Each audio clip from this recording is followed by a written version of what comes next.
Immigration. It's one of those topics that feels absolutely huge, incredibly complex, and for a lot of people, deeply personal. And right now, in the United Kingdom, that debate is reaching a boiling point. We're seeing protests in small towns, and those protests are driving massive policy shifts in the government. So let's get into it. We're going to look at how a local protest can actually echo in the halls of Parliament, and we'll explore what happens when public feeling clashes head-on with the hard data. So, here's what we're going to cover in this explainer.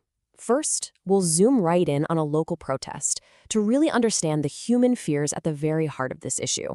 Then, we're going to zoom out to see how that feeling is fueling a major national policy response. After that, we'll dig into the gap between what people think is happening and what the numbers actually show. We'll even explore why Britain is still such a draw for people. And finally, we'll think about how this whole debate is reshaping the nation itself. Listen to this.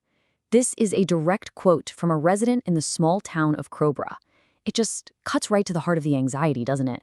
It's a fear of the unknown, a fear of hundreds of new people with no jobs, no real structure, and a totally uncertain future. And that feeling, it's echoing in towns and cities all across the country. Okay, so let's start right there. Section 1, a protest in Crowborough. Because to really understand this massive national story, you have to first get a handle on how these very local fears are shaping the entire national conversation. So picture this. It's a Sunday morning in Crowborough, a town in southeast England, and residents are out marching in the streets. What are they protesting? A plan to house hundreds of asylum seekers in an old, disused army barracks. One of the signs literally just said, "Crowborough is not happy." But here's the thing. This isn't just a one-off event.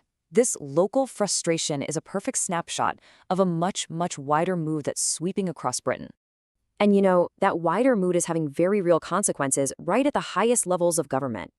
Which brings us to Section 2, a nation's hardline response. This is where we see how those protests on the street translate directly into official policy.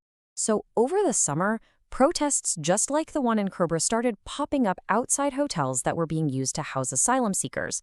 Then, the situation got incredibly intense after a really disturbing event. A girl and a woman were sexually assaulted by a man who had just arrived on a small boat. In response to the growing public anger, the government acted, and they acted decisively, rolling out a massive new policy. And we are not talking about a minor tweak here. What the government rolled out has been called the biggest tightening of Britain's immigration rules in half a century. 50 years. That alone should give you a sense of the sheer scale of this shift. So what does this actually mean for people trying to come to the UK?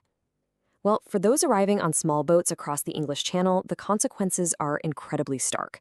They could now be facing a wait of up to 30 years just to gain residency. I mean, can you imagine? A 30-year limbo? And it's not just about the small boats either. This policy is designed to be really comprehensive. We're talking work visas, rules about joining family members, student visas. The government has made it crystal clear that every single part of the immigration system is going to be tightened up. Okay, so we've seen the public anger, and we've seen the government's incredibly tough response. But this is where the story gets really complex. This brings us to Section 3, perception versus the numbers. And this is where we find this fascinating clash between what the public feels is happening and what the data actually says. And you can see that public mood so clearly in the polling data. 73% of people are concerned about small boats. 2/3 of adults in the UK think too many people are coming into the country, and almost half believe immigration has had a negative impact. I mean, these are powerful numbers, and they absolutely shape the political conversation. But then, you have this. On one hand, you have that overwhelming public concern. But on the other, the government's own official data shows that net migration, that's the number of people arriving minus the people leaving, is actually down by 2/3. And this drop didn't just happen by accident. It's the direct result of previous restrictions. So here's the crucial point. The numbers are actually heading in the direction the public says it wants, but the anxiety remains at an all-time high. And this leads us to the absolute central question of this whole debate. If the numbers are falling, why is the concern rising? Why is there this huge disconnect between the data and the public mood? Well, to even begin to answer that, we need to look beyond Britain's borders. So, to understand that, let's totally shift our perspective in Section 4, the enduring pull of Britain. We're going to go to a UK visa center in Islamabad, Pakistan, to explore the powerful pull factors that even the toughest new policies struggle to erase. This quote from someone hoping for a future in the UK really gets to the heart of it. It's not just about economics, it's a belief in a better society, better facilities, a different way of life.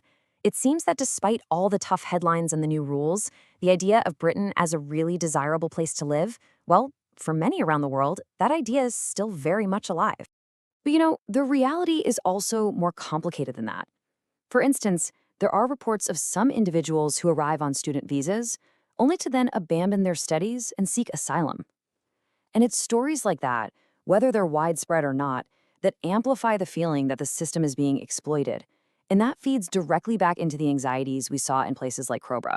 All right, so let's try to bring all these different threads together in our final section, a debate reshaping a nation. We've got local fear, a hardline national policy, this big gap between perception and data, and an enduring global pull. So what is the lasting impact of all of this? Well, the bottom line is this very fraught, emotional, and complex debate over who gets to call Britain home is doing a lot more than just changing laws. It's fundamentally reshaping the country's identity and its relationship with the rest of the world. And that leaves us with one final crucial question to think about. When the powerful force of public perception collides with the hard fact of official data, which one ultimately gets to define a nation's story and its future? That's something worth thinking about.